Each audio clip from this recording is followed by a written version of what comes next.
Good evening, friends. I'm Dr. Liaquat, your host for tonight, and it's a great pleasure and honor actually for me to introduce such a great personality of homeopathy, very senior homeopath from Punjab.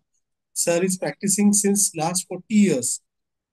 He is a famous name in Punjab and in Saigal system. Dr. H.S. Mathur. I think you will find very few people who doesn't know him. For me, though, I feel that everybody knows him. He's worldwide famous. Sir has done his degree from HMC, Homeopathic Medical College, Chandigarh, and he conducts seminars. He's organizer of Dr. Sehgal seminar. Sir has worked with Dr. Sehgal, sir. Uh, and one more thing that we are very proud of, Sir is vice president of IIHP. It's the biggest organization in the world of homeopaths. Senior faculty in Sehgal system. In July also, Sir has seminar with Dr. Sehgal.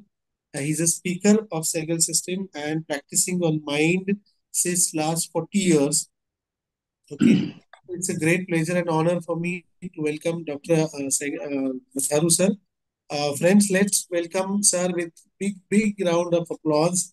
Let us clap for him. You can unmute your phones and we'll clap for sir. Sir is going to speak on emergency cases today.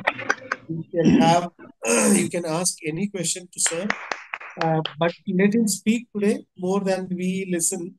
Uh, More than we speak, I would want and I would request everybody to kindly maintain the silence. Kindly mute your phones and don't keep your videos on. Let's see. Sir is so busy. He has taken some time for us. It's his greatness that he is giving us time and his knowledge. So please maintain the silence and listen to sir. Matharu sir, welcome. Sat Sri Akal. Sikal, आपके तरफ से अभी आपको over to you sir. Thank you. आज मेरे लिए सबसे भाग्यशाली दिन है आप लोगों के साथ बैठ करके पढ़ने का मौका मिला है। ये पढ़ाने की बात नहीं है, ये पढ़ने की बात है। और मैं सबसे पहले डॉक्टर लियाकत जी को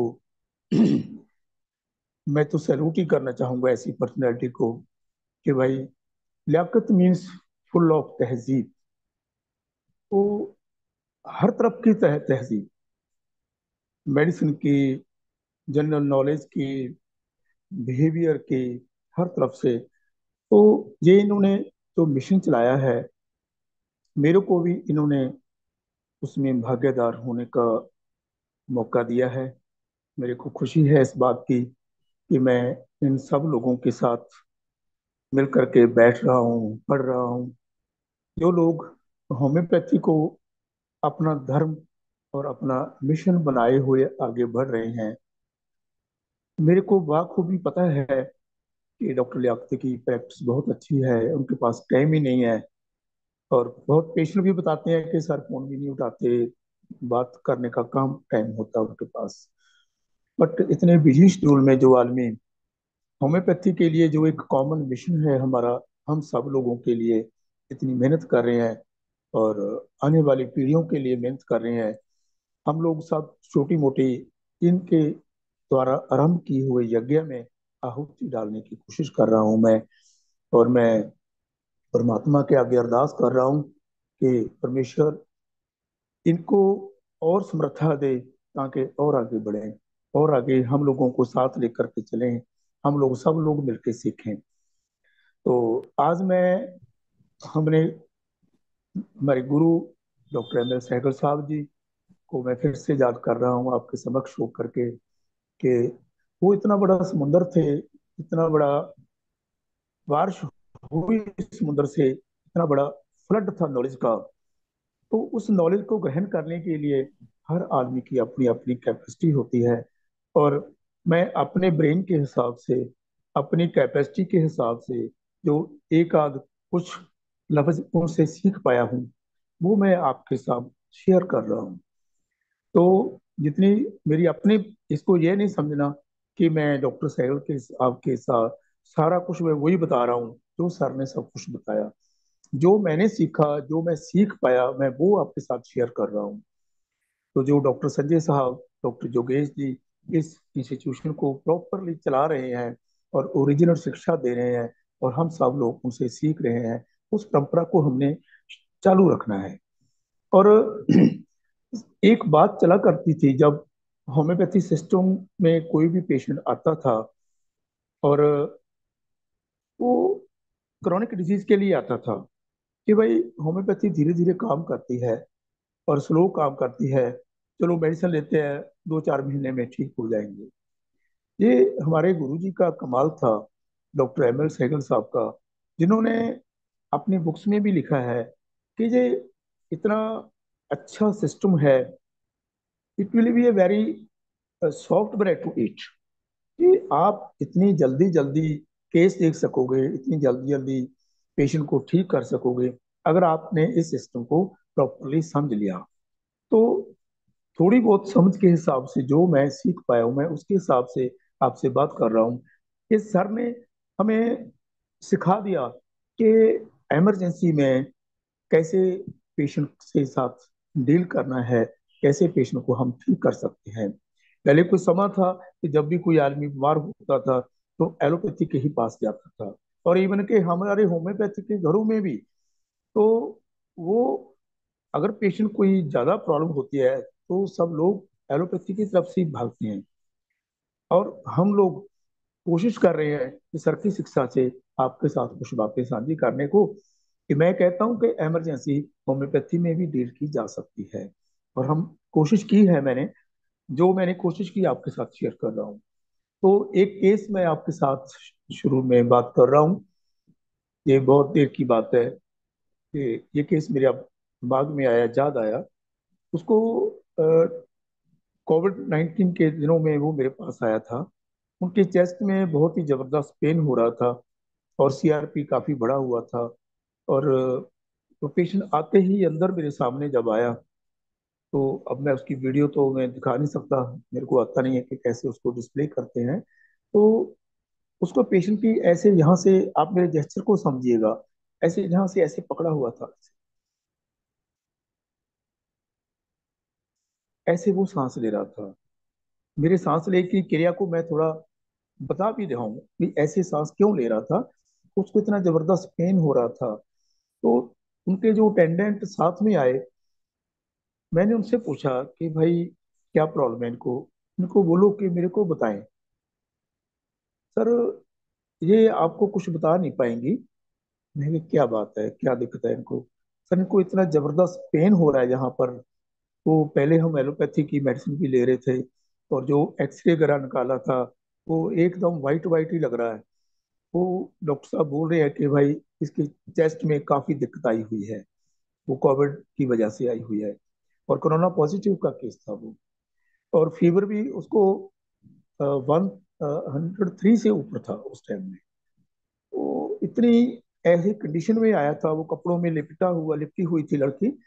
तो उसके हस्बैंड बोलने के, सर ये बोल नहीं पाएगी। मैंने कहा, सर क्यों, क्यों ये बोल नहीं पाएगी। बस ये सर ऐसा ही ना, ऐसे पकड़े पकड़े एकदम चुप बैठी है। बस ऐसे लगता है कि ये इसका कोई भी इधर उधर नहीं हिलती, ये बात भी नहीं करना चाहती। मैं कहा, अभी क्यों नहीं बात करना चाहती। आपने इसे पूछा है कि सर इसको जबरदस्त खांसी होती है, ऐसे होना लगता है। तो जब ना ऐसे करती है वो, बोलना नहीं चाहती। तो ये डरती, डर के मारे बोलती ही नहीं, कि मेरे को खांसी छिड़ जाएगी।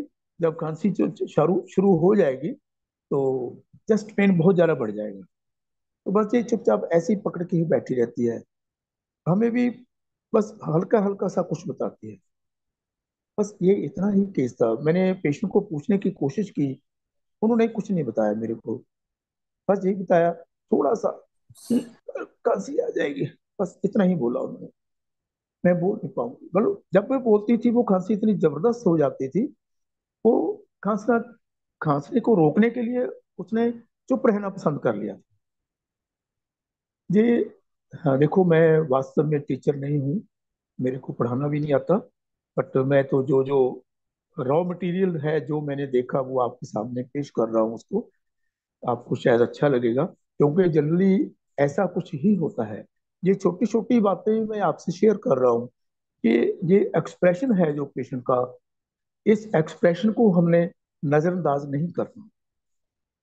और जो एक्सप्रेशन सामने आ रहा है, जो ऑब्जर्वेशन हम कर सकते हैं, जैसे कैंट साहब ने भी लिखा है, बी कीन ऑब्जर्वर। ऑब्जर्व ऑब्जर्व हमने क्या करना है, पेशेंट को करना है।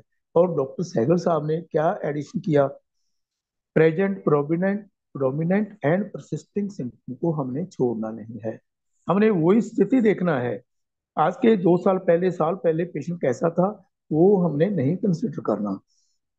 हमने ये देखना है कि प्रेजेंट में क्या हो रहा है, हमारे सामने क्या वापर क्या रहा है, स्क्रीन पे क्या चल रहा है। Just present. और तीनों मुझे, प्रेजेंट, प्रोडोमिनेशन एंड परसिस्टेंट कंडीशन को नहीं छोड़ना, इसको जज करना है। हाउ, वाई एंड व्हेन, ये कभी नहीं छोड़ना। ये नुक्ता हम अप्लाई करते हैं हर बार, और हर क्रॉनिक केस में तकरीबन तकरीबन सक्सेस मिल जाती है। तो ये केस टेकिंग थी मेरी, छोटी सी केस टेकिंग, छोटी सी बातें हैं। और इन बातों को हम कंसिडर करेंगे कि ऐसे ही पेशेंट हमारी क्लिनिक में, आप सबकी क्लिनिक में ऐसा ही आते हैं। तो इसके लिए मैं आप लोगों के थोड़ा व्यू जानना पसंद करूंगा कि आपको ये सिचुएशन को देख के क्या लगा आपको, कि आप इसके बारे में क्या सोचेंगे। क्यों हम मिलके पढ़ रहे हैं, ये पढ़ाने की बात नहीं है। हम सब लोग बैठ के सीख रहे हैं, एक दूसरे से सीख रहे हैं। हो सकता है जो मैंने काम किया हो, आप लोग उससे भी अच्छा कोई एडिशन करके दें मेरे को। और हम सब लोग पढ़ रहे हैं बैठ के। आप लोग की क्या इसमें राय होगी, आप क्या करेंगे इसके बारे में। तो मैं आपसे बात पूछ रहा हूँ, कोई भी डॉक्टर या कोई भी इसमें इंटरेक्ट करना चाहे तो मेरे को बताए, नहीं फिर मैं खुद बताऊंगा कि क्या करना है, मैंने क्या किया। सर ये जेलसीमियम है सर। जी सर, बहुत नजदीक है आप, और अच्छा किया आपने। और कोई। सर जेलसीमियम और सर ब्रानिया ब्रायोनिया दो लगी, पिक्चर। ब्रायोनिया लगी। ब्रानिया और सर जेलसीमियम सर दो पिक्चर हाँ है। जी, ये भी सही बात है आपकी। और सर वो ब्रायनिया और बोल जैल्सीमियम में अगर हमने डिफरेंशिएट करना होगा तो फिर दोनों तो हम दे नहीं सकते। सर वो बोलने से भी डर रही है कि अगर वो उसका जो है वो उसका दिमाग वहां से हटा अगर, तो उसको पेन सर वो हो जाएगा या सही खांसी कह आ रहे हैं जाएगी। आप, सही कह रहे हैं आप। बस यही डॉक्टर साहब एक्सप्रेशन हैं हमारे पास। यही एक्सप्रेशन जरूरी नहीं है यही पेशेंट ने दिए, और ऐसे ही एक्सप्रेशन बहुत सारे पेशेंट के हमारे सामने आएंगे। हम वही एक्सप्रेशन को जज करना है, बस उसको जज करना है, उसको रूबरी में कन्वर्ट करना है, मेडिसिन सामने आ जाएगी। कोई बहुत बड़ी बात ही नहीं है। आप लोगों ने जो बताया काफी हद तक सही है, और सही ही है। और मैं आपको बता रहा हूँ, और कोई और डॉक्टर इसके इसमें कोई एडिशन करना चाहे तो कर सकते हैं, नहीं तो मैं खुद बता रहा हूँ आपको।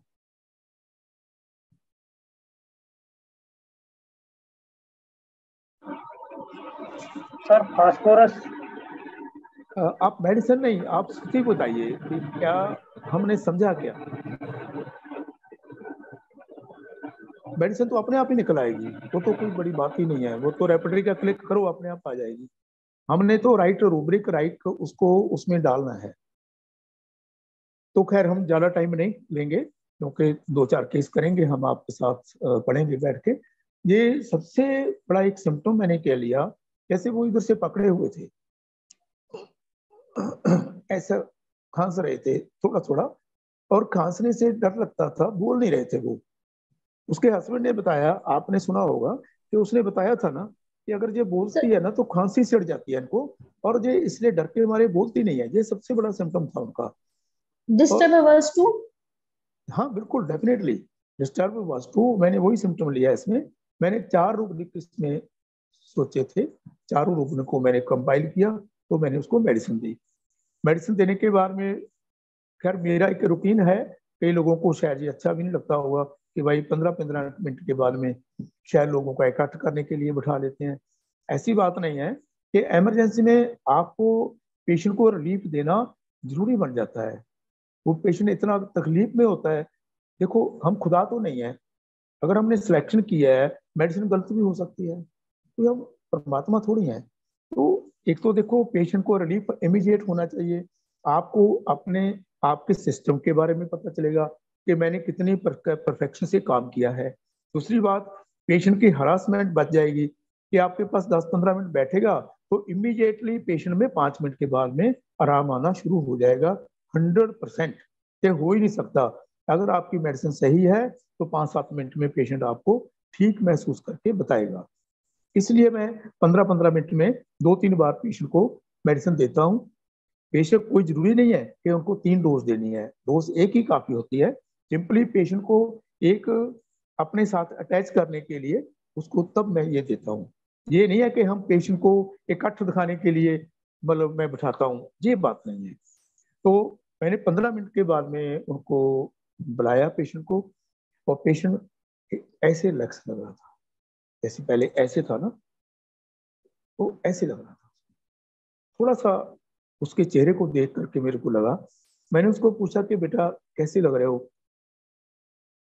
तो सर वो धीरे धीरे बोल रहे थे। उसके हस्बैंड ने बुलाया कि बोले कि थोड़ा सा फर्क लग रहा है। तो नेक्स्ट डोज फिर डाली मैंने, फिर 15 मिनट के बाद में बिठाया उसको। तो उसके बाद फिर देखा मैंने, फिर पेशेंट ने बोला कि सर पेन तो काफी कम हो गया है, अब मेरे को प्यास लगी है कि मैं पानी पी लूं, उससे दिक्कत तो नहीं आ जाएगी। पेशेंट ने अपने हस्बैंड के साथ हल्का सा कान में बोला कि पानी पी लूं, दिक्कत तो नहीं आएगी। वो सिम्टम फिर वही आगे आगे आ रहा है। जिसको बोलने से डर लग रहा है उसको अब पानी पीने से भी लग रहा है, वो पहले भी लगता होगा। तो मैंने बोला कोई बात नहीं, आप अगर आपको अच्छा लगता तो पी सकते हैं। तो बार थर्ड डोज के लिए जब 15 मिनट और डाले हमने, 45 मिनट्स हो के बाद फिर पेशेंट हमारे पास आया अंदर। तो मैंने उससे पूछा कि बेटा अब कैसे लग रहा है आपको। ऐसे सांस ली उसने, तो उसको पूरी सांस अंदर जा नहीं रही थी, वो सांस लेने से भी अंदर लगती थी। तो वो लेके सर अब मेरे को पेन नहीं लग रहा। तो मैं कहा अब आप क्या बोल रही थी उस टाइम में। सर मैंने ये बोला था कि मैं जब थोड़ा सा बात करूंगी ना तो मेरे को बहुत खांसी छिड़ती है बात करने से, तो मैं उसके डरती डरती बोलती नहीं किसी से। तो अब कैसे लग रहा है सर, अब थोड़ी सी मैं बात भी कर रही हूँ आपसे पर खांसी नहीं आई अब। बस इतने में हमारा केस काम हो गया। तो मैंने उसको साइक्लेक देके भेज दिया, और 4-5 दिन के बाद में फिर से देखा, पेशेंट वाज क्वाइट ओके, और सीआरपी लेवल तकरीबन नॉर्मल के करीब आ रहा था, अप्रोक्सीमेटली 7 पॉइंट के करीब था वो। तो ये केस था, इसको मैंने ब्राइनिया 30 की डोज दी थी। और ब्राइनिया 30 का ये कमाल जो है वो आप सबके सामने है। हम यही जो हमारी कॉमन मेडिसिन है इनके साथ इमरजेंसी को भी डील कर सकते हैं। तो मैंने क्या लिया वो मैं आपको बता रहा हूँ, ज़्यादा टाइम नहीं लेंगे। मैंने सबसे पहले जो उसका सिम्टम था वो बोलने से डरती थी। वो हस्बैंड ने खुद बताया कि सर ये बोलने से डरती है, घर में ये बात नहीं करती। तो मैंने ये लिया, देखो डरना मतलब फियर, हम सीधे सीधे धीरे धीरे चलेंगे, किसी बात को हम कॉम्प्लिकेट नहीं करना, जिसको बच्चा भी समझ जाए। आप तो खैर बहुत सीनियर लोग हो, आपको सब पता है, बट इसको बच्चा भी समझ सकता है। हम ऐसे हिसाब से पेशेंट को बताएंगे कि कैसे मैंने देखा उसको। जैसे उसको डर लग रहा है, डर मीन्स फियर, आप पहले फियर निकाल लिया मैंने, इसको फियर तो है ही। किससे फियर लग रहा है, बात करने से लग रहा है। फियर टॉकिंग में लगा लिया। फिर फिर टॉकिंग से हो क्या जाएगा, क्या दिक्कत हो जाएगी, उसको खांसी चढ़ती है इसलिए वो खांसती नहीं है। इसमें तो कोई बड़ी बात ही नहीं है, सब कुछ सामने आ रहा है हमारे। ऐसा धीरे धीरे धीरे धीरे आप अपने को प्रेजेंट पेशेंट के साथ में अटैच कर लीजिएगा, बस यही बड़ी खूबी है। इसी को कीन ऑब्जर्वर बोलते हैं। तो इसका जिस रूब्रिक क्या हुआ, fear talking cough lest it brings on cough, ये बड़ा क्लियर कट सिम्टम है। इसमें शायद ब्राइनिया एक ही होगी मेरे ख्याल में, ये काफी देर का मैंने केस देखा था, अब याद नहीं है कोई सिना भी है सर। और सिना भी है। ओके, तो मैं भूल गया, मेरे को याद नहीं है, काफी देर हो गई मेरे को देखे हो, कम से कम 1.5-2 साल का केस है, मेरे याद आ गया। तो वाइट वांट्स टू, चुपचाप बैठना है, ऐसे पकड़ के आराम से उसको सपोर्ट देके बैठी हुई है। Quite wants to be, doctor साहब ने किसी ने बता दिया था पहले ही, disturb words to be, fear suffering of, वो सांस भी लेना, जैसे पानी पीने से भी डर रही है, ऐसा सांस उसने पहले लिया ही नहीं था। ब्रेनिया 30 की सेकंड उसके बाद में उसने ऐसे सांस लेके बताया, और लीजन इंजर्ड भी। ये सब सिम्टम मैंने लिए, और ये हमारा केस देखना था। इसके बारे में कुछ भी पूछना होगा तो इसको आप नोट कर लीजिए, हम क्लास के बाद में जो भी आपने पूछना होगा तो मैं बता दूंगा आपको। तो एक और नेक्स्ट केस मैं आपके साथ डिस्कस करना चाहूँगा। बड़ा सिंपल और बहुत ही सीधा सीधा केस है, और कॉमन भाषा में जो लोग बात करते हैं कि कॉमन एक्सप्रेशन है। मैं तो ये आपसे एक विनती करूंगा कि आप पेशेंट के एक्सप्रेशन को इकट्ठे करते जाइए कि ये पेशेंट का एक्सप्रेशन था, ये पेशेंट का एक्सप्रेशन था, ये था, उस एक्सप्रेशन का मीनिंग हमारी रेपर्टरी में लिखा हुआ है। बस यही काम है। कैसे बात करता है पेशेंट, कैसे अपनी बीमारी के साथ रिएक्ट करता है, इस बात को हम कभी नहीं भूलें। तो नेक्स्ट केस उन्हीं दिनों की बात है जब ये कोरोना का काल था, उसमें बहुत लोग डरे हुए थे। हम लोग भी टेलीविजन पे इतना देखते थे कि अमेरिका में इतने केस, फ्रांस देश में इतने केस है, इतनी डेड बॉडीज है, इतना ये है, ये इतना बड़ा एक दहशत फैली हुई थी लोगों में।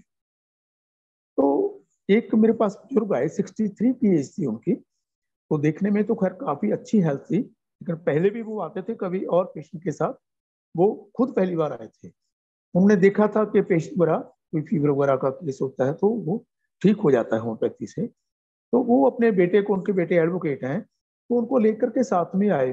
बोले डॉक्टर डॉक्टर डॉक्टर डॉक्टर बस बस बस, पता नहीं क्या हो गया मेरे को, पता नहीं क्या हो जाएगा, बस मैं तो मर ही जाऊंगा, ये तो तूफान ही आ गया मेरे के अंदर, इतना लोग मर रहे हैं, क्या हो रहा है, इतना कुछ हो रहा है, बस मैं भी गया, बस कुछ ऐसा कीजिए सर, जल्दी मेरे को बचा लीजिए बस आप।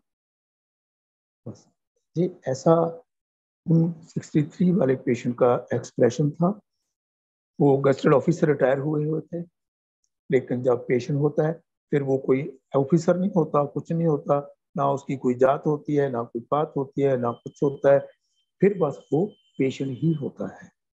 हमने उसके पेशेंट को उसी दशा में रिकग्नाइज करना है, हमने ये एक पैशन है आपका बस। तो उस एक्सप्रेशन को मैंने देखा, तो मैंने उनको मेडिसिन दी। उनको थोड़ा सा फीवर था, इतना ज्यादा नहीं था जिससे वो ज्यादा डर रहे थे। फीवर अप्रोक्सीमेटली 102 के करीब था। 102 फीवर में कोई इतना ज्यादा तूफान थोड़ी आ जाता है जैसा वो फील कर रहे थे। बट उनको लग रहा था ना कि पता नहीं क्या हो गया, बस अब तो पता नहीं क्या तूफान आ गया, क्या हो गया, इतना इतना ये हो रहा है, इतने बेड पड़े हुए हैं, इतने लोग मर रहे हैं सर, बस मेरा तो वो कुछ हो गया, बस मैं तो गया, अब मेरे को जल्दी बचा लो बस। ये एक्सप्रेशन था पेशेंट का। तो देखिए, मेरी बातें ज्यादा आपको क्वालिफाइड तो नहीं लगेंगी, ये तो सीधी सीधी बातें हैं जो पेशेंट बताता है, वही मैं आपसे शेयर कर रहा हूँ मैंने कैसे इसको लिया। तो उनको मैंने मेडिसिन दी, वही मेरा 15 मिनट वाला मैं हिसाब रखता हूँ। इमरजेंसी केसेस में तो मैं ऐसे ही करता हूँ, क्योंकि देखिए हमें इतना सर्टन तो किसी भी डॉक्टर को शायद नहीं होता, पर मेरे को तो नहीं होता। कोई बहुत ही अच्छे एक्सपीरियंस डॉक्टर होंगे जो एक डोज डाल के भेज देते होंगे पेशेंट को कि भाई 5-10 दिन के बाद में आना इमरजेंसी में। But I couldn't dare this. मैं तो पेशेंट को बैठाता हूँ, 15-15 मिनट डोज डालता हूँ, जब मेरे को कंफर्म हो जाता है, पेशेंट को सेटिस्फेक्शन हो जाती है तो भेजता हूँ। ऐसे ही मैंने 15 मिनट के बाद में उसको बुलाया, तो वो थोड़ा सा डर कम लगा था उसका, तो थोड़ा सा बैठा शांति में, फिर बोला कि सर जल्दी ठीक करिए ना आपको। मैं कोई बात नहीं, अब एक डोज और डाल देते हैं। तो सेकंड डोज डाली, फिर थोड़ा सा उसको इम्प्रूव लगा, तो उसका देखने में, बैठने में। देखिए एक और बात मैं इसमें ऐड करता हूं मैं, आप ऑब्जेक्टिव सिम्टम के ऊपर जोर दीजिएगा, सब्जेक्टिव के ऊपर कम दीजिएगा। सब्जेक्टिव कई बार क्या होता है कि पेशेंट मिसगाइड भी कर जाता है। ये नहीं है कि सब्जेक्टिव सब्जेक्टिव हमेशा मिसगाइड करते हैं, ऐसी बात नहीं है, but objective symptom come misguide करते हैं। को जो आपको दिख रहा है, पेशेंट तो बोल रहा है कि अभी इतना फर्क नहीं पड़ा, अभी इतना फर्क नहीं पड़ा, बट आपको क्या दिख रहा है, ऑब्जेक्टिव सिम्टम क्या लग रहा है, पेशेंट थोड़ा शांत लग रहा है। पेशेंट के पैरामीटर्स कैसे लग रहे हैं आपको देखने में, बैठने में, उठने में, उसकी चेहरा का जो पहले का देखने में लग रहा था वो अब कैसे लग रहा है, ये चीज आप देख पाओगे। पेशेंट कभी इतनी जल्दी आपको वो बता नहीं पाएगा और उसका अटेंडेंट भी नहीं बता पाता। तो मेरे को लगा कि पेशेंट थोड़ा शांत हो रहा है, और सेकंड डोज डाल के फिर भेजा उसको, और थर्ड डोज के लिए फिर बुलाया उसको। तो उसमें पेशेंट काफी अच्छा फील कर रहा था, और वो उसका वो जो उसको लग रहा था कि पता नहीं कितना बड़ा तूफान आ गया भाई, इतने मर गए, ये हो गया, वो उन सबसे वो तकरीबन तकरीबन मुक्त हो चुका था। वो शांति से बैठ गया था। तो पेशेंट अच्छा फील कर रहा था। और 3-4 दिन के बाद में फिर वो एक बार साइकिल लेके गया, तो पेशेंट बहुत अच्छा है, अब भी मेरे पास आते हैं वो, और बहुत पेशेंट लेकर आते हैं वो। तो ये एक्सप्रेशन मैं आपके साथ शेयर कर रहा हूँ। आपको क्या लग रहा है कि आप क्या सोचोगे इसके बारे में? आप सबको पता है, ये बात नहीं है कि आपको पता नहीं है, बट हम थोड़ा आपस में रल मिल के बैठ के पढ़ते हैं तो शेयर करेंगे बातें। सर स्टक लग रहा है। स्टॉक्स लग रहा है सर। फियर वो डिजास्टर है, anxiety carry desire with fast. Fear है, जी और carry desire to be carried fast है सर। बिल्कुल बिल्कुल, अब तो सिम्टम बताने की जरूरत नहीं है। आपने कहीं स्क्रीन तो नहीं देख ली मेरी? नहीं सर। ऐसे आपका सर कैसे, आपने वीडियो सब कुछ बहुत ही दिन बता से दिया। सर, जी, आपको सर फॉलो कर रहे हैं बहुत दिन से। तो कौन डॉक्टर साहब बोल रहे हैं? डॉक्टर शैलेश सिंह सर, अयोध्या फैजा यूपी से। Oh very good very good. मेरे सर को बहुत फॉलो दिन नहीं से करना सर डॉक्टर आपको साहब, हम फॉलो कर मेरे रहे हैं को सर। फॉलो नहीं करना। मैं जिनको फॉलो करता हूँ आप उन्हीं को फॉलो कीजिए। मैं तो खुद स्टूडेंट हूँ उनका, मैं तो खुद सीखता हूँ। मैं हर लेक्चर अटेंड करता हूँ सर के, डॉक्टर जिगेश सैगल के, डॉक्टर संजय साहब के, डॉक्टर अपने गुरु जी के ML सैगल साहब की बुक पढ़ता रहता हूँ। मैं खुद स्टूडेंट हूँ उनका, तो मैं कौन सा टीचर हूँ? आप मेरी बजाय उन सबको फॉलो कीजिए। मैं तो शेयर कर रहा हूँ आपके साथ। तो बिल्कुल सही बताया आपने, मैंने यही सिम्टम लिया, fear disaster of injured being carried out to fast. एक सिम्टम और ऐड कर लीजिएगा, फियर सुपरस्टिशियस, जो उनको लग रहा था। बस यही सिम्टम मैंने लिए, और रेस्टॉक्स ही मैंने मेडिसिन 30 पेंसिलिन दिया।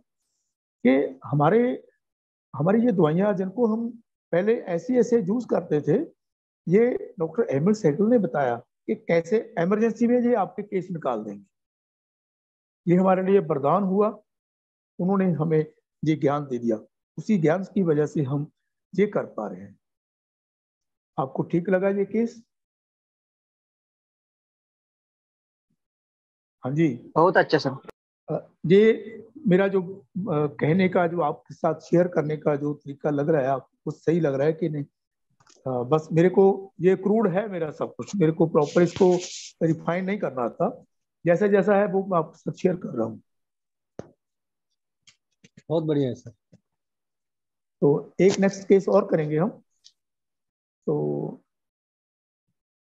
ये केस भी उन्हीं दिनों का है, वो इसको 1.5 साल की बात है। ये केस डेंगू में मेरे पास आया था कि उन दिनों में हमारे इलाके में काफी डेंगू का वो इन्फेक्शन चल रही थी। बहुत लोग इससे पीड़ित थे, काफी लोग, इतना कभी कभी OPD में काफी रश हो जाता था। हर वक्त तो नहीं होता, खैर उन दिनों में बहुत ज्यादा हो जाता था। तो कभी कभी ना पेशेंट इतनी जल्दी का उसको समझना मुश्किल हो जाता था। बट ये डॉक्टर सैगल साहब की जो टेक्निक है, इसमें तो ऐसे ऐसे समझा जा सकता है। कोई बहुत नहीं लगता कि कोई बहुत डिटेल में बात नहीं करनी होती, पेशेंट से पूछने की जरूरत ही नहीं होती। आपने इन 2 केस में तो जज कर लिया होगा कि मैंने कितने क्वेश्चन पूछे, सिंपली ऑब्जर्वेशन है। और ये थर्ड केस है जो, उसमें पेशेंट आया इधर से, ये मेरा सामने उसका एंटरिंग रूम है, अपने गेट है मेरा, उधर से आया, ऐसे ऐसे करके आया, ऐसे ऐसे आया। मेरे आते ही उसने घुटनों को पकड़ के बोला कि सर मेरे को बचा लीजिए, प्लीज बचा लीजिए मेरे को, मेरे तो बच्चे रोज जाएंगे, मैं तो काम पे नहीं जा सकता, बस मेरे को बचा लीजिए, मेरे को डेंगू ठीक कर दीजिए, बस जल्दी जल्दी ठीक कर दीजिए। बस इतना ही केस, आप सब लोग समझ गए होंगे। कोई बहुत बड़ी बात नहीं है, ये छोटी छोटी बातें हैं बट काम की हैं। हमारे पास पेशेंट आते हैं, आप सबके पास भी आते होंगे। हम इनको कई बार क्या होता है कि नजरअंदाज कर जाते हैं।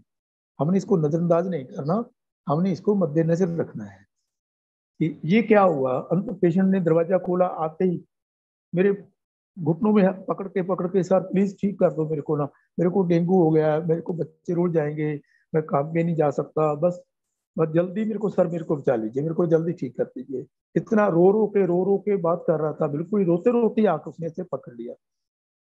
बस यही एक्सप्रेशन था पेशेंट का। सर सीपीआर कैसे? क्रेविंग फरवंट प्रेम फरवंट फर्वेंट, हाँ खैर ये भी लग रहा है, हाँ फर्वेंट भी है। हाँ पेशेंट जब किसी को भगवान के तुल्य मान के बात कर रहा है तो वो फर्वेंट ही होता है, बट उसके लफ्जों में तो खैर नहीं बोला था, लेकिन वो कर ऐसे ही रहा था जैसे आपने सोचा है। और कुछ? Hello sir, arsenic album. ये कौन बोले हैं? डॉक्टर राम कुशमानी। जी, कैसे? प्रेइंग प्रेइंग एंड नीलिंग कर रहा है and that is children about very good, very good, very very good, बहुत अच्छा किया आपने। और कुछ, और क्या क्या सिम्टम हो सकते हैं?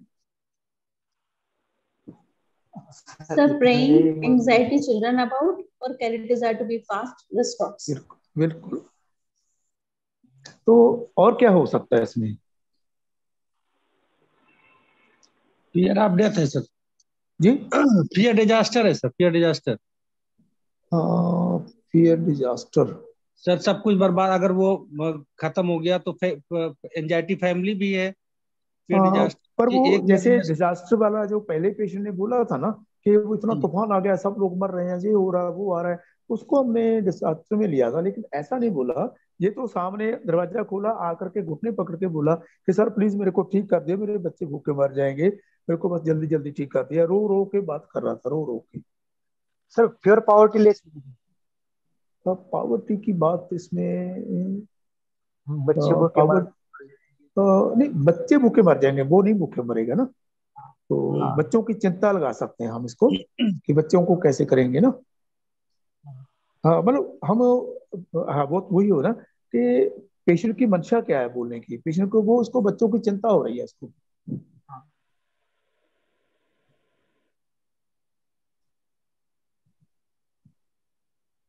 और कोई डॉक्टर साहब एडिशन करना चाहेंगे इसमें?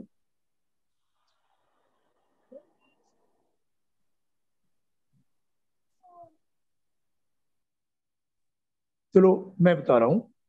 जो एक डॉक्टर ने पहले बताया था, पता नहीं कौन है डॉक्टर साहब, कि प्रेइंग, नीलिंग एंड प्रेइंग, ये डायरेक्ट सिम्टम पड़ा है आपके सामने, वैसे ही सीधा ही आके एकदम झुक के, मतलब घुटने ही पकड़ लिए। जो फर्मेंट होगा ना, वो उसकी प्रेयर ऐसे होगी जैसे जितना मैंने सीखा है। तो सर प्लीज, आप तो भगवान तुल्य है, बस मेरे मन में आपके लिए बहुत बड़ी श्रद्धा है, आप मेरे को ठीक कर दीजिए। ये मेरे को फर्मेंट का एक्सप्रेशन लग रहा है, आप यूज करके देख लेना अगर आपको फिट आ जाए तो। बट ये नीलिंग का एक्सप्रेशन था, उसने आके सीधे ही घुटने पकड़ लिए, घुटने पकड़ के बोला सर मेरे को बचा लो, मैं जल्दी जल्दी ठीक कर दूं सर, बच्चों की चिंता हो रही है, बच्चे भूखे ना मर जाए। इतना रो रो के वो बता रहा था। प्रेइंग, नीलिंग एंड, पूरा रूब्रिक है इसका, वो शायद मेरे को अभी याद नहीं है, प्रेइंग, नीलिंग एंड प्रेइंग शायद ऐसा है कुछ। और कैरिड जाए to fast, weeping child like, बच्चे की तरह वो रो रो के बता रहा था, है ना। एंग्जाइटी चिल्ड्रन अबाउट, तो मैंने आर्सेनिक दिया था उनको। तो आर्सेनिक का बहुत ही कमाल का रिजल्ट मिला, ऐसे ही मैं 15 मिनट बाद में उसको देखा पेशेंट को, तो बहुत अच्छा रिजल्ट मिला और पेशेंट बेटर हो गया था। और जब आपका पेशेंट, मैं, ये मेरा दावा है, खैर दावा करना नहीं चाहिए आदमी को, क्योंकि हम ह्यूमन बींग हैं, गलतियां सबसे होती हैं और मैं भी उन्हीं में हूँ। तो बट मेरा अपना एक तजुर्बा है इस बात का, अगर आपकी मेडिसिन सही है तो कोई दिक्कत की बात ही नहीं है। विद इन 15 मिनट्स आपका पेशेंट 50% से भी ऊपर ठीक होने की संभावना है। ये मेरा इतने सालों में देखा हुई बातें हैं जी, ये जजमेंट नहीं है, बातों में सिंपली असेसमेंट नहीं है, ये देखी हुई बातें हैं। अगर ऐसा ऐसा हुआ तो बिल्कुल पेशेंट आपका एकदम ठीक होकर आपके सामने जाएगा। और ये मैं आज 3 केस आपके साथ शेयर करना चाहता था, इमरजेंसी वाले, और एक केस मैं और आपको दिखूंगा, ये जनरल केस है। हाँ, कितने बजे का टाइम है हमारा, कितने बजे हमने छोड़ना है? Yes, sir, we चार, have time चार, है sir. हाँ, 4 बजे तक है ना 4 हमारा बजे टाइम? तक है जी सर। ओके ओके, बस मैं जल्दी जल्दी वाइंड अप करूंगा। नहीं नहीं सर, आप चाहे जितना उतना पढ़ाइए, हाँ बाहर का नहीं है, आप चाहे जितना लीजिए, आप कोई सर नहीं। उसके बाद थोड़ा 4 बजे के बाद ओपीडी भी शुरू हो जाती है, और इसके हाँ लिए मैंने हाँ, आपको रिक्वेस्ट की थी कि 4 से 5 मैं नहीं कर सकता ना, क्योंकि वो जी ओपीडी जी का जी टाइम हो जाता है। हाँ जी। सर, एक मैं पेशेंट आपको, थोड़ा बड़े वाला पेशेंट, जो इमरजेंसी का तो नहीं था यार, बड़ा सीरियस पेशेंट की मैं बात कर रहा हूँ। एक कैंसर पेशेंट मेरे पास आया, उनको इंटेस्टाइन का कैंसर था। जी माता जी हैं, अप्रोक्सीमेट 70 के इनकी एज थी। अरे मेरे पास 1 साल से 1.5 साल हो गया इसको, पहले आया था। इनको इनको कीमोथेरेपी के लिए बोला हुआ था, इन्होंने कीमोथेरेपी नहीं करवाई कैंसर हॉस्पिटल से, और इनको बहुत ज़्यादा तकलीफ थी, पेट में गांठें वगैरह बनी हुई थी, कैंसर की गांठें थी, और इनको भूख नहीं लग रही थी, और काफ़ी तकलीफ में थी। तो बोले कि मैं वो कीमोथेरेपी नहीं करवानी, और पेशेंट के जो अटेंडेंट थे वो भी बोले कि सर हम कीमोथेरेपी नहीं करवाएंगे, क्योंकि हमने देखा है कि कीमोथेरेपी का रिजल्ट सही नहीं मिलता, बल्कि पेशेंट और ज़्यादा बर्बाद हो जाता है। इससे अच्छा तो हम माता जी की सेवा कर लेंगे घर में। ये पेशेंट के अटेंडेंट मेरे को बता रहे थे। मैं कहा माता जी आप बताइए, आपको क्या तकलीफ है, आप क्या कहना चाहते हो, आपकी तकलीफ के बारे में आप कुछ बताइए। उसने एक ही बात बोली, बेटा मेरे को मौत चाहिए, मेरे को ना मौत चाहिए, बस मैं तो मौत ही मांगती हूँ, तो ऐसी दवाई दे दीजिए आप। अच्छा, और माता जी और क्या? तो बेटा मैं और क्या करूं मैं, बस मेरे को लगता है कि मेरे को मौत ही आ जाए बस। ये उसका सिम्टम था। और उन्होंने और भी कुछ बातें बताई, बोले कि बेटा ऐसा है, इतनी तकलीफ में शरीर रहता है, वक्त नहीं पास हो रहा, मेरे को लगता है ये पहाड़ जैसे दिन हो गए हैं, एक एक दिन मेरे को तो महीनों जैसे गुजरता है, इतनी तकलीफ में शरीर रहता है ना, तो लगता है ये टाइम पास ही नहीं हो रहा, टाइम इतना, वक्त भी नहीं, इतने बड़े बड़े दिन लगने लगे मेरे को, रात में इतनी बड़ी लगती है, लगता है कि रात गुजरती ही नहीं होती, और दिन निकल ही नहीं रहा, पहाड़ों जैसे दिन लग रहे हैं, बड़े बड़े दिन हो गए हैं। बस मेरे को अब ना, मैं इससे ऊब गई हूँ, इस स्थिति से, आप मेरे को छुटकारा दिला दीजिए, बस कोई ऐसी दवा दीजिए मेरे को मौत आ जाए। मतलब मौत आ जाए क्यों, कम से कम इन तकलीफ से मेरा पीछा तो छूट जाएगा। ये बात है कि मेरे को पता है बच्चे कि मेरे को कैंसर है, मेरे को इतनी भयानक बीमारी है जिससे मैं जूझ रही हूँ, मैं तंग आ गई हूँ इससे, बस आप मेरे को ना इससे निजात दिलवा लीजिए। ये सिम्टम थे उसके।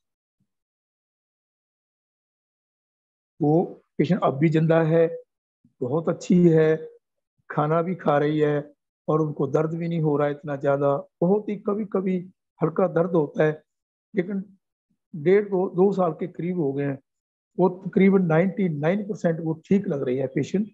अब एज इतनी ज्यादा हो गई है कि 75 से ऊपर है शायद, तो एज वाइज जो जो सिम्टम लग रहे हैं वो तो है ही है, लेकिन पेशेंट का जो डिस्कम्फर्ट था वो एकदम 99% के करीब ठीक हो रहा है पेशेंट। तो ये बात मैं आपसे शेयर कर रहा हूँ कि ये जो जनरल एक्सप्रेशन है, ये ज्यादा दुख में ऐसा ही पेशेंट हमारे साथ कभी बात करते हैं, इन एक्सप्रेशन को कभी नजरअंदाज नहीं करना। तो आपको क्या लग रहा है कि क्या हो सकता है इसमें?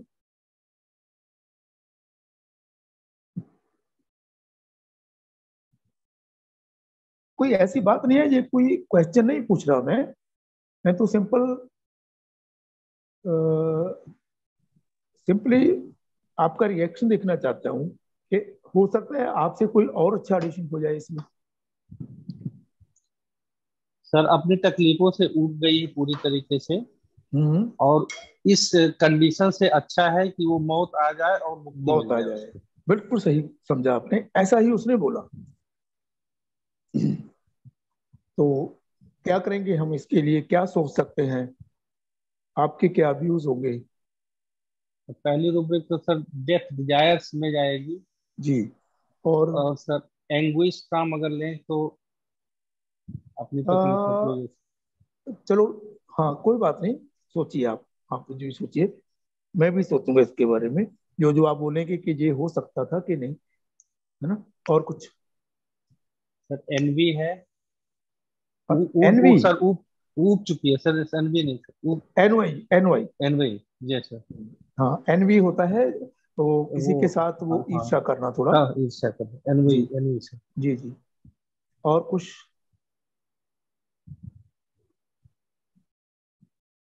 और कोई डॉक्टर साहबान इसमें अपना विचार रखना चाहते हैं तो?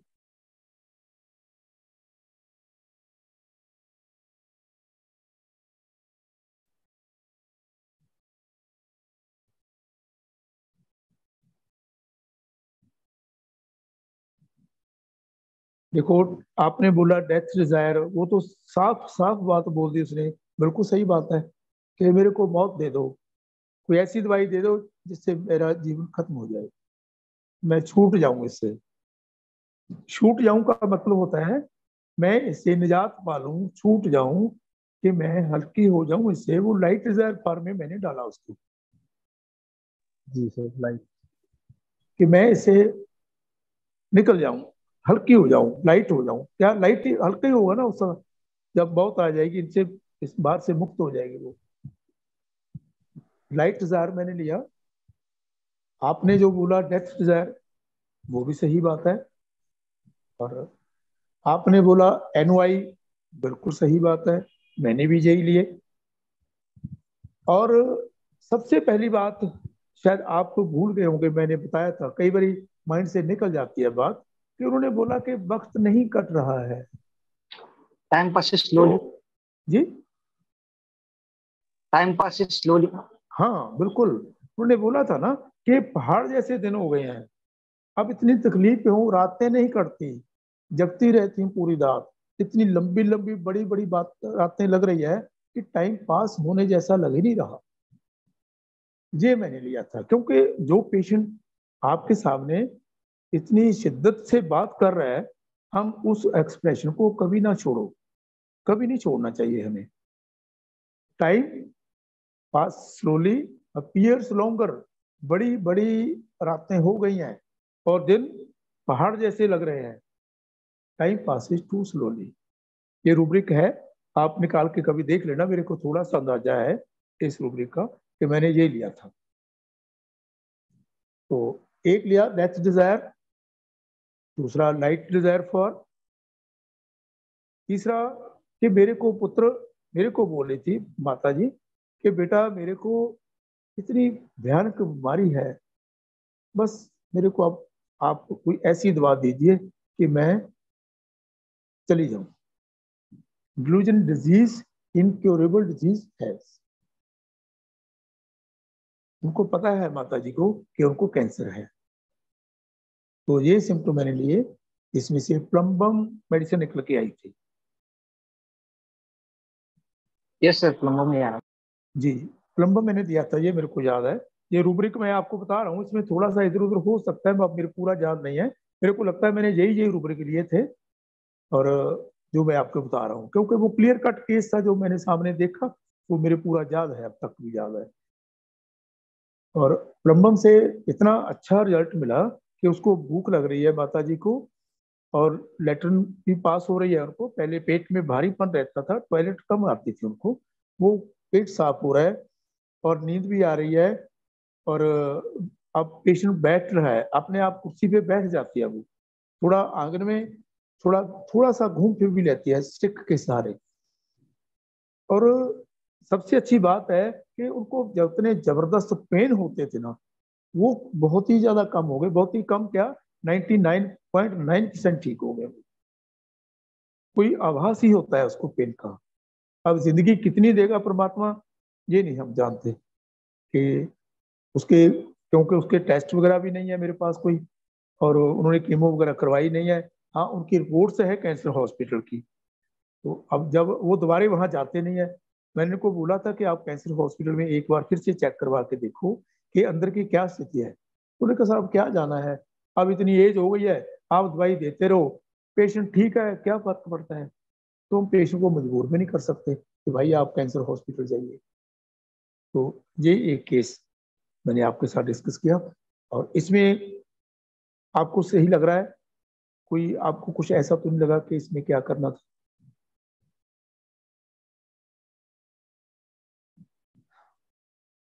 तो बड़ी सिंपल सी, बड़ी छोटी छोटी बातें हैं जो मैंने आपके साथ बिल्कुल क्रूड फॉर्म में शेयर की हैं। जो पेशेंट सामने आता है, जैसे वो बात करता है वैसे ही बात बताइए आपको। और आप देखो कितना सैगल सिस्टम का कितना अच्छा टेक्निक है हमारे पास। डॉक्टर सैगल साहब बोलते थे कि भाई इस सिस्टम के हिसाब से जब आप सब लोग काम करोगे तो तकरीबन सभी की मेडिसिन एक ही आने की संभावना बनेगी। और आप लोगों ने जो बताया तकरीबन तकरीबन वही सिम्टम बताए, वही रूब्रिक बताए जो मैंने लिए। इसका मतलब हम कहीं ना कहीं परफेक्शन की ओर बढ़ रहे हैं। तो हमारे गुरुजी ने हमारे इतना अच्छा जो तो हमें साइंस दे दी, हमें मेथड दे दिया, तो ये मेथड इतना कारगर सिद्ध हो रहा है। पहले क्या होता कि क्लासिकल में तकरीबन 10 डॉक्टर को बिठा लो आप, 10 की मेडिसिन तकरीबन अलग हो जाती थी। अब ऐसा होने की संभावना बहुत कम हो गई है। जितने भी बहुत अच्छे टैलेंटेड डॉक्टर हैं, मैं तो खैर इतना जानता भी नहीं हूँ, बहुत अच्छे काम करने वाले डॉक्टर हैं माइंड के ऊपर, सभी की मेडिसिन एक ही आती है तकरीबन। तो ये केस प्लम्बम के साथ चल रहा है। अभी 30 में प्लम्बम की डोज दी हुई है, एक बार 6 भी देनी पड़ी थी, फिर इसको मैंने 200 नहीं दिया, मार्क्स में फिर 30 पे ही दिया। अब 2-3 बार रिपीट जरूर किया है, लेकिन patient is feeling much much better. तो अभी थोड़ा सा टाइम बाकी है, 5-7 मिनट, एक और के केस कर लें जल्दी जल्दी थोड़ा, उसके बाद फिर हम क्वेश्चन वगैरह का रखेंगे। कोई किसी को थोड़ा अड़चन लग रही हो तो मैं कोशिश करूंगा बताने की। और एक केस हम छोटा सा और ले रहे हैं, बिल्कुल छोटा सा केस था। ये भी डेंगू के दिन में आया हुआ था केस, बट इसको इतनी ज्यादा इमरजेंसी नहीं लग रही थी। ये इसने वैक्सीन करा रखी थी कोविड के लिए, जो हम वैक्सीन करवाते हैं ना कोविड के, वो इसने करवा रखा था। उसके बाद में मेरे पास आया, सर ये जब से वो मैंने इंजेक्शन लगवाए हैं तो तब से मेरी सेहत बिल्कुल ही बिगड़ गई है, वो बिल्कुल ही ठीक नहीं रह रही मैं। तो मेरे को लगता है कि उसी की वजह से सब हुआ है। जब से ये इंजेक्शन लगाया ना, उसके मैं तो अच्छी भली थी, कोई दिक्कत नहीं लग रही थी। वो स्कूल टीचर थे, हैं स्कूल टीचर हैं। ये बोला कि सर हमारे डिपार्टमेंट में ये जरूरी बन गया है कि हमें इसकी जो वैक्सीन लेनी पड़ेगी, तो मेरे को लगवानी पड़ी। और वो उसके बाद में मेरे को ये तकलीफें बढ़ गई, और मेरे को हल्का हल्का कभी फीवर भी रहने लगा है, और शरीर में पूरा दर्द होता रहता है। मैं उसके बाद अपने आप को तंदुरुस्त नहीं फील कर रही। और भी सर मैंने काफी लोग देखे हैं, मेरे साथ में कुछ लोग तो बिल्कुल ठीक हैं, लेकिन काफी लोगों को मैं मिली हूँ, मैंने बातचीत भी की है कि उनको भी ऐसी ऐसी प्रॉब्लम आ रही है। पर मेरे को भी यही प्रॉब्लम आ गई है। कोई इसका कोई समाधान है? कोई कुछ आप ऐसा कुछ कोई मेडिसिन होम्योपैथी से कोई ठीक करें? तो मेरे को किसी ने बताया था कि आप वो कोविड में आपके पास आए थे, वो आपकी मेडिसिन से ठीक हो गए थे। तो मैंने सोचा कि अब तो मेरे को कोविड तो नहीं है, तो मैंने वैक्सीन करवा लिया है, बट ये तकलीफ के लिए मैं आपके पास आई। क्या विचार है आपके, जल्दी जल्दी बताइए, क्या लग रहा है आपको?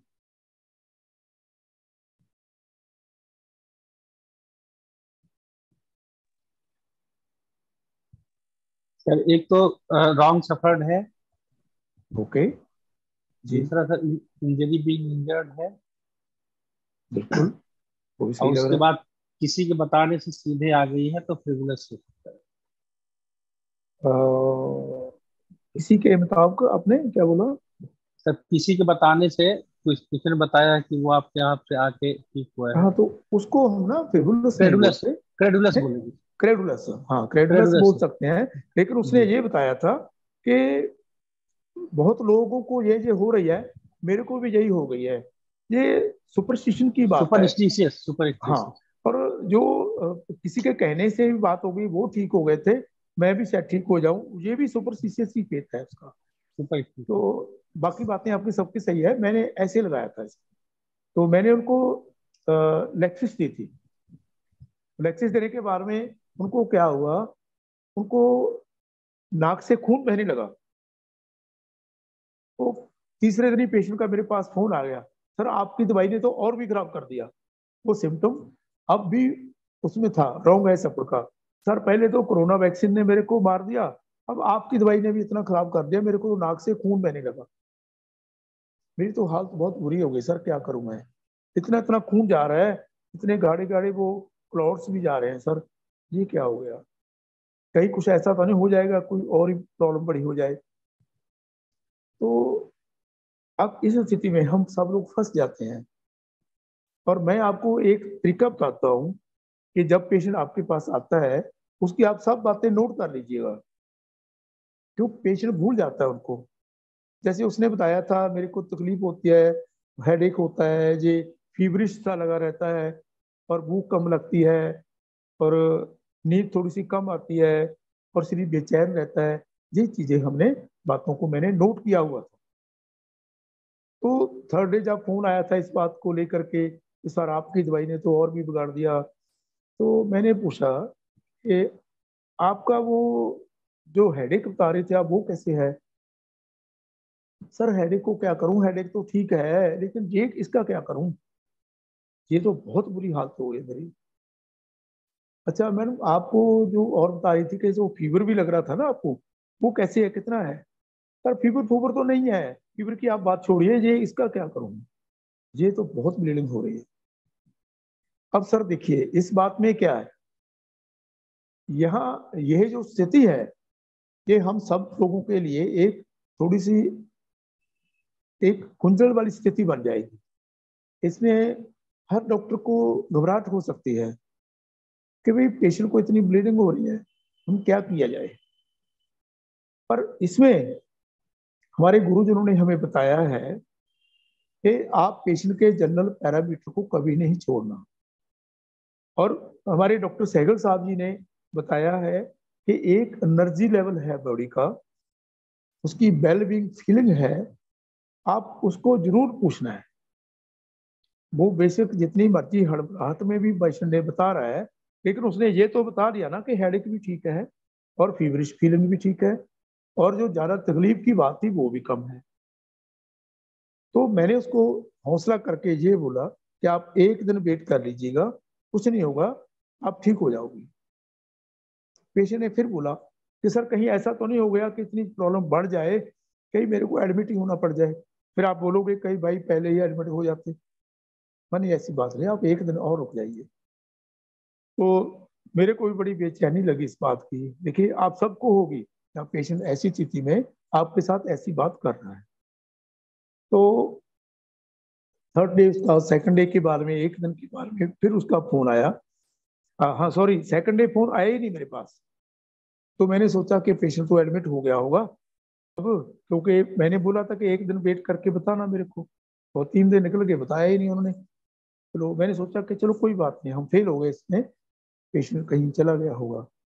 और उसके बाद चौथे दिन वो खुद ही आ गए मेरे पास। हाँ मगर मैडम कैसे हो आप, कि सर वो तो रात को ही ठीक हो गया था शाम को, उसके बाद में तो ब्लीडिंग ही नहीं हुई। तो मैं तो सोच रही थी कि मैं इंजेक्शन लगवा के आती हूँ कि ब्लीडिंग बहुत ज्यादा हो रही है। उसके बाद ब्लीडिंग अपने आप ही कम होती गई, बिल्कुल ही ठीक हो गई, और अब तो मैं ठीक लग रही है मेरे को, कोई दिक्कत नहीं लग रही, ब्लीडिंग बिल्कुल ठीक है, और जो फीवरिश फीलिंग है वो भी ठीक है, हेडेक भी ठीक है। तो मैंने उसको साइकिल दे के भेज दिया। इस केस में एक छोटी सी बात समझने जैसी है, वो क्या है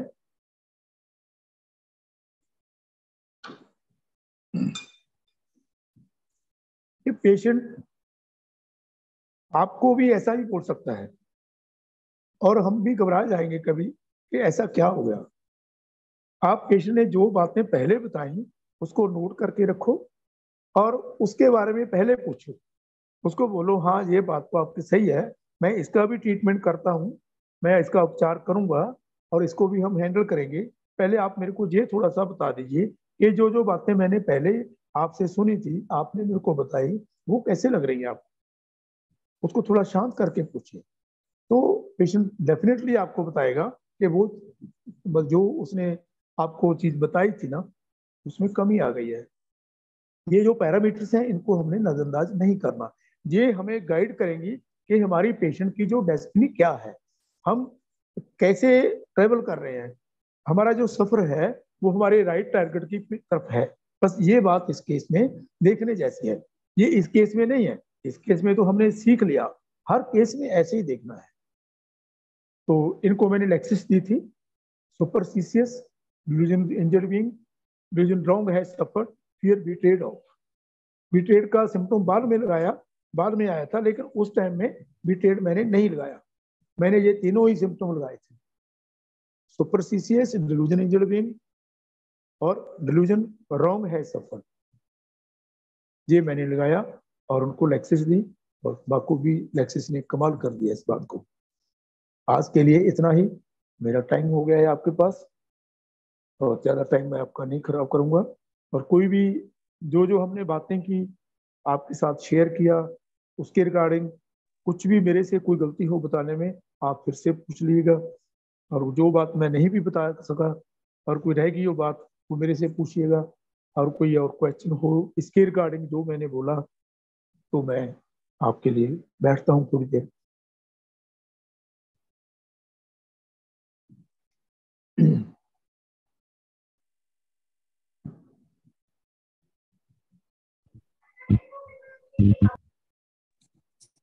Hello, doctors, you can ask any question to sir. Hello, हाँ Apart जी, from what he has taught, any other things also if you want to ask, sir is there available now.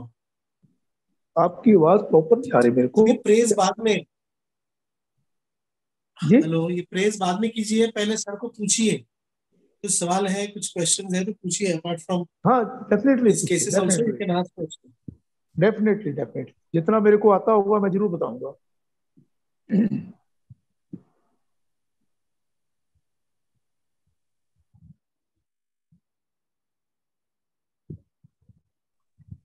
Hello sir, good evening sir. जी good evening. Sir हम लोग light desire for किस किस sense में ले सकते हैं? जैसे अभी आपने लिया था लाइट डिजायर फॉर हाँ वो जो मुक्ति पाना चाह रही थी, तो हाँ, और मुक्ति पेशेंट्स पाना का एक्सेप्ट वर्जन। लाइट डिजायर है, वो फ्री हो यस जाएगा सर। ऐसे। और लाइट डिजायर देखो क्या होता है, वैसे तो डॉक्टर साइकिल की आप बुक पढ़ना, उसमें लाइट डिजायर के बहुत से मीनिंग आपको बताए हुए हैं। उन्होंने बताया है कि लाइट को हम कैसे करते हैं। कि देखिए, हम ठंडा पानी पी रहे हैं, ऐसे मैं पी रहा हूँ, बहुत अच्छा हुआ, ये भी लाइट हो गया। और सिंपल जो दूसरी लाइट हम देख रहे हैं वो भी लाइट है। कोई पेशेंट आपके साथ पूछना चाहता है, कुछ भी पूछना चाहता है, वो भी लाइट है। इसके बहुत से वर्जन हैं, आप डॉक्टर सहगल साहब के वॉल्यूम में पढ़िए, उसमें आपको सब वो वर्जन आपके सामने आ जाएंगे। जैसा भी पेशेंट किसी भी चीज से मुक्ति चाहता है, किसी भी बात को जानना चाहता है, वो लाइट में लग जाएगा।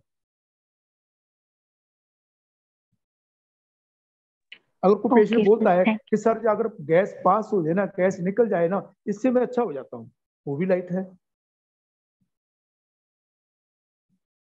ओके, अगर किसी चीज के बारे में नॉलेज भी चाहता है तो भी लाइट डिजायर वो भी फॉर लाइट भी। है, वो भी लाइट है। हाँ, अगर वो नॉलेज सिंपली चाहता है कि सर ये कैसे है, हाँ मैं ठीक हो जाऊंगा ना, ऐसे है, वो तो सिंपली लाइट तक ही सीमित रहेगा। अगर वो उसे बार बार क्वेश्चन करता है, फिर आपको वही फिर क्वेश्चन का फिर और क्वेश्चन करता है, फिर और क्वेश्चन करता है, वो आगे थोड़ा डीप में चला जाएगा, तो उसको हम इंक्विजिटिव बोलेंगे। Okay, thank you so much जी, सर। और कुछ? एंड वंडरफुल सेशन सर, बहुत हाँ, अच्छा थैंक लगा यू आज सर, का session. Thank you thank you sir. So much. Thank जी ओके, हाँ आज के लिए इतना ही, अब हम चलें। यू। फिर हम लोग को नेक्स्ट टाइम दीजिएगा please sir, it's my humble thank you request sir, in your thank Holi you. Feet. कोई बात बिल्कुल प्रियंका, सर आएंगे, बेटा पक्का आएंगे। पक्का आएंगे इंशाल्लाह, हम थोड़ी ना सर को छोड़ने वाले हैं। नहीं, मेरी तो सीधी सादी बातें हैं डॉक्टर साहब, ऐसा नहीं है। जो सिंपली मैं तो इधर जैसे जैसे, क्योंकि हमारा इलाका भी कुछ ऐसा है, तो मैं वैसे ही देसी आदमी हूँ, तो मैं तो जैसे जैसे छोटी छोटी बातें पेशेंट से देखी है, जैसे क्रूड एक्सप्रेशन आपको दे दिए, ये एक्सप्रेशन वो है जो कभी भी गलत नहीं होंगे। अगर इस एक्सप्रेशन को किसी ने देख लिया, इसको अप्लाई जी करना बिल्कुल ही आसान होगा, ये जी पक्की जी, बात है। वही है सर। आप, it is your humbleness actually कि आप चीजों को इतना सिंपल बोल रहे हैं। आपने जो भी आज ज्ञान दिया है वो बहुत ही गहरा, और जो जैसे आपने बताया कीन ऑब्जर्वेशन जो हमारी नजरों से आमतौर पर निकल जाता जी सर। है ना, तो उस चीज को जी सर। पकड़ना, उसके अंदर महारत बहुत आसानी से करना एक मंझा हुआ खिलाड़ी ही कर सकता है। आप माशाल्लाह से बहुत खैर ऐसी बात तो seasoned नहीं है, हैं। ये सब गुरुओं की कृपा से होता है। हाँ बेशक, क्योंकि वो सब सैगल सर की कृपा है। So, ji sir, thank you very much for being here and sharing your knowledge. And we will be very, very grateful to you. And we'll be seeking your knowledge. We'll be seeking to learn from you in future. आज हमारा 52nd session था। 100 session का हमने promise किया हो, इंशाल्लाह उसमें sir फिर से आएंगे, बार बार आएंगे, कोई बात और नहीं। हम सर को हम टॉपिक्स देंगे। उस टॉपिक पर हम कोशिश करेंगे कि सर से हम सीखें। और एक चीज आपको बताता हूँ कि सर का बेटा जो है अमन, वो मेरे बच्चे जैसा है, जो बहुत is very close to me, and I am very very grateful to you sir. Thank you very much. वो आपकी तकरीफ करता रहता है, बहुत तारीफ करता है आपकी, आपसे सीखता भी है, वो सीखते भी हैं आपसे। जी जी जी, वो बच्चा है sir, is like a child to me, is like a small brother. जी जी। थैंक यू वेरी मच भाई साहब। Okay sir, thank thank you, you, thank you, thank you, God bless you, thank you thank audience you for sir. Being there. Thank you, sir.